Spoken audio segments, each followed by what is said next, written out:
học sinh sinh viên, nhiệm vụ chính của các bạn là học tập. Tuy nhiên, ngoài thời gian học, nếu có thời gian, bạn nên làm thêm một công việc nào đó để vừa mang lại thu nhập cho bản thân, lại vừa xây dựng cho mình những kỹ năng, kinh nghiệm cọ sát với cuộc sống.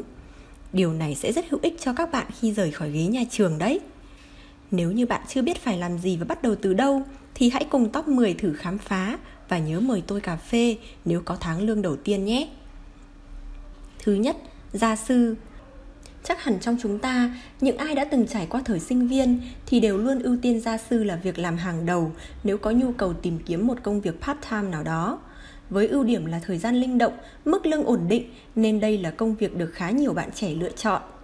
Chỉ với thời gian khoảng 1 đến 2 tiếng là bạn đã có thể kiếm thu nhập từ 80 đến 150.000 đồng, thậm chí là 200 đến 250.000 đồng. Không những vậy, ngoài việc kiếm thêm thu nhập chi trả cho việc sinh hoạt hàng ngày giúp đỡ bố mẹ, làm gia sư cũng là cơ hội để một số bạn theo học các ngành sư phạm được rèn luyện kỹ năng cũng như thực hành ôn luyện, nắm chắc kiến thức tốt hơn. Để có công việc này cũng khá dễ dàng, bạn chỉ cần lên Facebook, tìm kiếm một số fanpage tuyển gia sư hoặc các website của trung tâm để lựa chọn cho mình môn dạy phù hợp với khả năng. Các môn học đa dạng như Anh, Lý, Hóa, Văn, Sử, Địa, Ngoại ngữ, với học viên đầy đủ lứa tuổi và cấp độ từ tiểu học cho đến trung học phổ thông. Đặc biệt, vào những thời điểm của các kỳ thi, nhu cầu tuyển gia sư của các bậc phụ huynh sẽ tăng cao, nên bạn không cần phải lo lắng không tìm được việc làm. Tuy nhiên, bạn cần hết sức lưu ý, đối với nghề này, khách hàng của bạn là hai đối tượng hoàn toàn khác nhau, đó là học sinh của bạn và phụ huynh. Việc làm hài lòng được cả hai đối tượng trên đôi khi rất phức tạp. Chẳng hạn như bạn muốn làm vừa lòng bậc phụ huynh và ra sức uốn nắn học sinh của bạn một cách cứng nhắc thì học sinh của bạn có thể phản ứng lại, đôi khi là chống đối, làm ảnh hưởng tới kết quả học tập của học sinh và cũng là kết quả công việc của bạn. Ngược lại, nếu bạn chiều theo ý thích của học sinh, hãy coi chừng các bậc phụ huynh, người trả tiền cho bạn đang theo dõi bạn đấy. Xếp thứ 2, bán hàng tại các shop quần áo. Những bạn gái có sở thích làm đẹp, đam mê thời trang thì bán quần áo là công việc nên lưu tâm. Công việc này bạn cũng có thể chủ động thời gian đăng ký theo giờ với nhân viên part-time mức lương thỏa thuận khoảng 3 đến 5 triệu một tháng. Hiện nay, nhu cầu của con người là ăn ngon, mặc đẹp chứ không phải là ăn no mặc ấm như ngày xưa, nên các shop thời trang quần áo, giày dép mọc lên rất nhiều. Chính vì vậy, sinh viên có thể dễ dàng lựa chọn một địa chỉ thuận tiện đi lại cho bản thân và phù hợp với lịch học. Nhiều người coi đây là việc làm thêm thích hợp với những ai thích nhàn nhã bởi không cần suy nghĩ hay vận động nhiều. Bạn chỉ phải làm một số công việc đơn giản như vệ sinh cửa kính để shop sạch sẽ, bán hàng, xếp quần áo. Tuy nhiên tôi lại không nghĩ như vậy, hay nói đúng hơn là nhàn hay không là ở tinh thần học hỏi của bạn.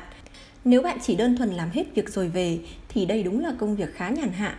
Thậm chí những lúc không có khách, sinh viên có thể tranh thủ đọc sách, học bài hoặc giải trí như đọc báo, nghe nhạc, lướt web.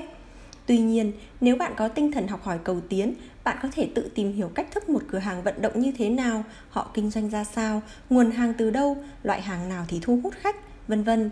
Có rất nhiều thứ có thể học được. Đây là cơ hội rất tốt cho bạn tự trang bị cho mình một kiến thức nếu sau này bạn muốn mở một cửa hàng cho riêng mình.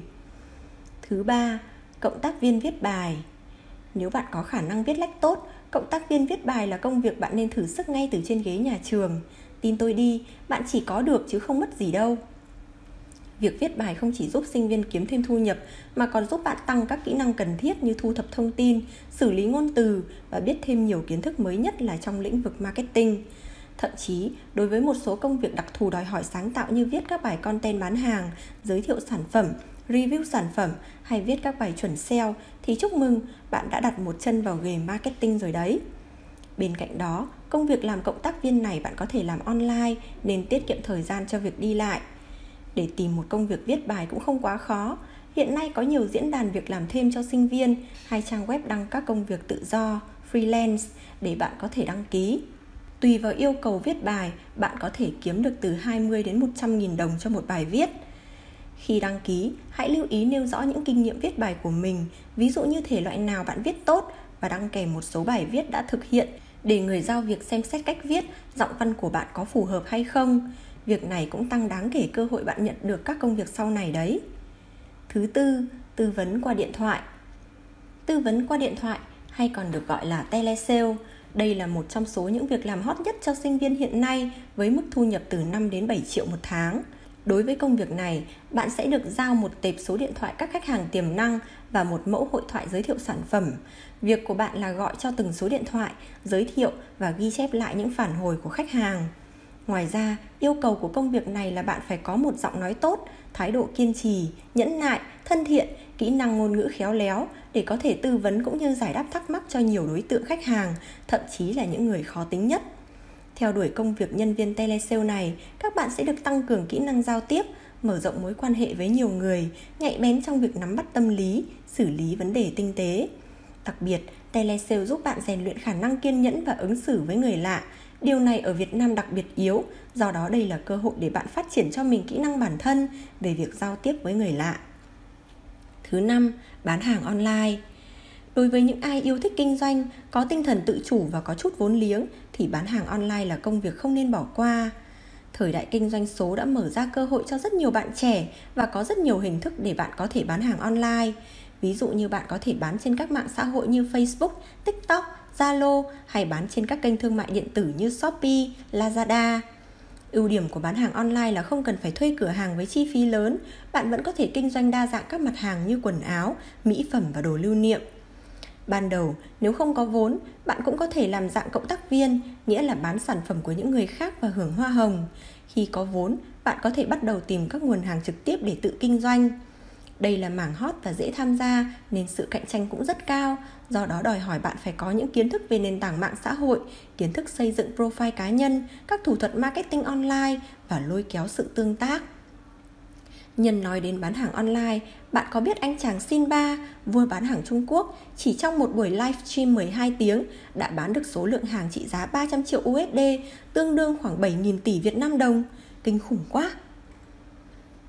Số 6. Dịch tài liệu, phiên dịch. Nhu cầu tuyển cộng tác viên dịch thuật, cộng tác viên biên dịch ngày càng nhiều, nhưng đòi hỏi bạn phải giỏi ít nhất là một ngoại ngữ. Các tiếng phổ biến hiện nay cần dịch thuật tài liệu phổ biến như tiếng Anh, Trung, Hàn, Nhật. Đây là công việc không đơn giản, nhưng mức lương được trả cũng tương đối cao. Đối với tiếng Anh khoảng 100.000 một trang tài liệu A4, các ngôn ngữ khác thì còn cao hơn. Tuy nhiên, ưu điểm là có thể linh động thời gian, làm việc tại nhà mà không cần phải đến công ty, và đặc biệt là có thể nâng cao vốn ngoại ngữ của bản thân mình. Cộng tác viên biên dịch là công việc khá phù hợp cho sinh viên theo học các chuyên ngành liên quan đến ngoại ngữ như ngôn ngữ Anh, Nhật, Hàn, muốn cải thiện kỹ năng và áp dụng những gì mình được đào tạo để làm quen, tiếp xúc với nghề ngay từ khi còn ngồi trên ghế nhà trường. Không chỉ có dịch văn bản, các bạn cũng có thể nhận phiên dịch trực tiếp cho các đoàn khách quốc tế dưới dạng cộng tác viên cho các công ty du lịch.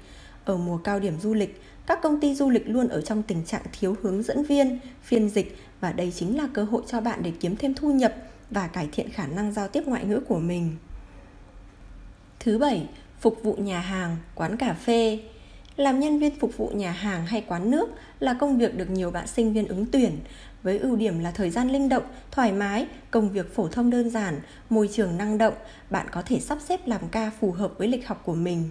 Ngoài mức lương cố định theo giờ, sinh viên đôi khi còn nhận được tiền boa từ khách, nên đây cũng là công việc khá hấp dẫn. Tuy nhiên, với quan điểm cá nhân của tôi thì công việc này chỉ thuần túy mang lại thu nhập, chứ không giúp bạn nhiều trong việc phát triển các kỹ năng cho bản thân cũng như cho tương lai sau này, ngoại trừ nếu bạn học lỏm được một số bí quyết pha chế đồ uống hay cà phê. Đó là quan điểm cá nhân của tôi thôi, còn tùy thuộc vào sở thích của mỗi người. Các bạn sau những giờ học căng thẳng được thư giãn trong một môi trường năng động cũng có thể là một ý hay.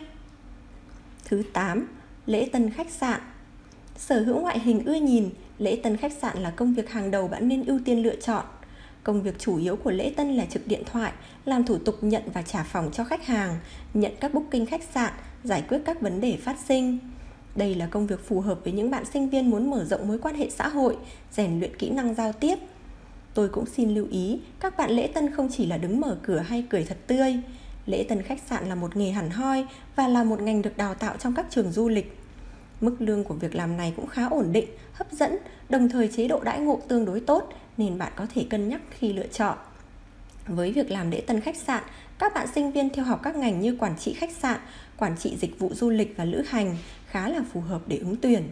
Tuy nhiên, bạn cũng lưu ý là lễ tân khách sạn sẽ phải làm theo ca, đôi khi cả những ca đêm có thể ảnh hưởng tới công việc học tập của các bạn đấy. Thứ 9. Quản trị fanpage, website. Công việc bán hàng online hiện nay rất phổ biến mà chủ yếu là trên Facebook, website, do đó nhiều cửa hàng cần tuyển người quản trị fanpage, landing page để tiếp cận đến nhiều khách hàng bằng những bài viết, hình ảnh bắt mắt và có khả năng tương tác cao, số lượng theo dõi lớn, đem đến cho cửa hàng nguồn khách hàng tiềm năng. Nếu bạn muốn kiếm thêm thu nhập thì đây là lựa chọn lý tưởng, nhất là những ai đang theo học công nghệ thông tin, marketing. Công việc này cũng đòi hỏi bạn phải có kiến thức tổng hợp về cách thức viết bài, cách thức marketing phát triển trang trên các mạng xã hội, cách chạy và tối ưu các quảng cáo Facebook, Google, cách lựa chọn từ khóa, lựa chọn đối tượng khách hàng. Thậm chí bạn cần phải có một chút kiến thức về đồ họa để làm sinh động các bài đăng trên mạng xã hội. Tuy nhiên, cũng rất may là hiện nay có rất nhiều tài liệu, video, diễn đàn chia sẻ và hướng dẫn về những kỹ năng này. Việc của bạn chỉ là tìm đọc và làm theo thôi. Chẳng phải là cơ hội tốt cho các bạn vừa kiếm thêm thu nhập, vừa phát triển các kỹ năng bản thân phải không nào? Thứ 10. Chạy Grab. Đối với các bạn có tính cách hiếu động, không muốn ngồi một chỗ, thích vi vu trên những nẻo đường, thì trở thành nhân sự của công ty vận tải đa quốc gia có lẽ là công việc phù hợp nhất. Chạy Grab không bị gò bó về thời gian làm việc và bạn có thể linh hoạt sử dụng thời gian làm việc của mình một cách hợp lý. Sau những buổi học căng thẳng ở trường, các bạn sinh viên có thể bắt đầu chạy Grab, vừa là công việc, vừa là để xả stress. Tôi nghĩ là còn hay hơn nhiều so với việc bạn tiêu tốn hàng giờ trong các quán game. Nghề chạy Grab cũng đem lại một khoản thu nhập không hề nhỏ. Trung bình, một tài xế chạy Grab một tháng có thể kiếm được 5 đến 7 triệu đồng.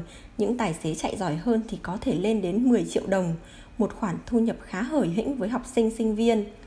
Tuy nhiên, như tôi đã nói, mỗi người ứng xử với công việc một cách khác nhau và nó khiến số phận mỗi người khác nhau. Cụ thể nhé, nếu bạn chạy Grab và chỉ chăm vào việc chạy Grab thì có nỗ lực đến mấy, bạn chỉ có thể trở thành một người lái xe giỏi. Nhưng nếu bạn để ý sẽ thấy nghề của bạn có cơ hội tiếp cận với tệp data khách hàng vô cùng lớn.